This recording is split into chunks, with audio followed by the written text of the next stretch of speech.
வாங்க வணக்கம்.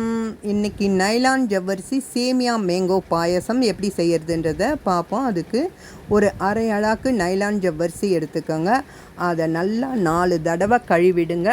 ஒரு 3 அழாக்கு தண்ணியை நல்லா கொதிக்க விட்டு இந்த நைலான் ஜவ்வரிசியை கழுவிட்டு தண்ணியை இருத்துட்டு அந்த கொதிக்கிற தண்ணியில் இதை சேர்த்துக்கோங்க. நைலான் ஜவ்வரிசியை சேர்த்து நல்லா வேக வச்சுடுங்க.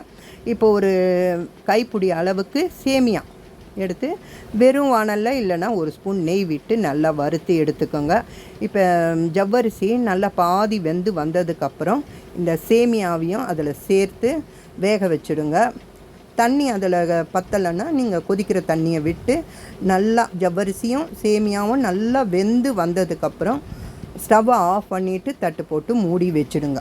இப்போது நல்லா பழுத்த ஒரு மாம்பழத்தை எடுத்து அதை கழுவிட்டு தோலை சீவிட்டு துண்டுங்களாக கட் பண்ணி எடுத்துக்கோங்க. இப்போ இதே மாதிரி நான் பெரிய ஜவ்வரிசியில் மாம்பழ பாயசம் எப்படி செய்கிறதுன்றதை என்னுடைய சேனலில் ஷார்ட்ஸாக அப்லோட் பண்ணியிருக்கேன். வேணுன்றவங்க பார்த்து தெரிஞ்சுக்கிட்டு அதே மாதிரி செய்து பார்த்து எப்படி வந்ததுன்னு கமெண்ட்டில் சொல்லுங்கள். இந்த மாதிரி நல்லா பழுத்த ஸ்வீட்டான மாம்பழத்தை எடுத்துக்கோங்க. துண்டுங்களாக கட் பண்ணி ஒரு மிக்ஸி ஜாரில் சேர்த்துக்கோங்க.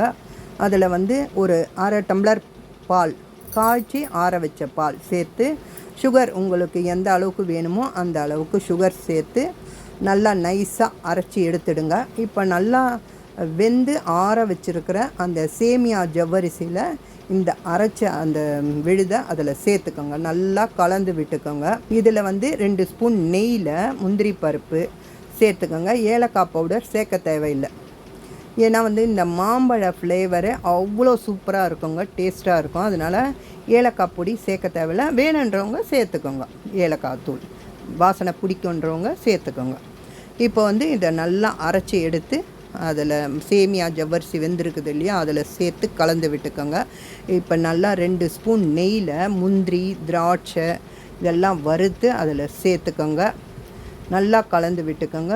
உங்களுக்கு எந்த அளவுக்கு சுகர் வேணுமோ அந்த அளவுக்கு சுகர் சேர்த்துக்கோங்க. மாம்பழத்துலேயே ஸ்வீட் இருக்கிறதுனால சுகர் உங்கள் அளவுக்கு சேர்த்துக்கோங்க. நல்லா கலந்து விட்டுக்கிட்டு நீங்கள் சர்வ் பண்ணிங்கன்னா சூடாக குடிக்கிறதுக்கும் அவ்வளோ அருமையாக இருக்கும்.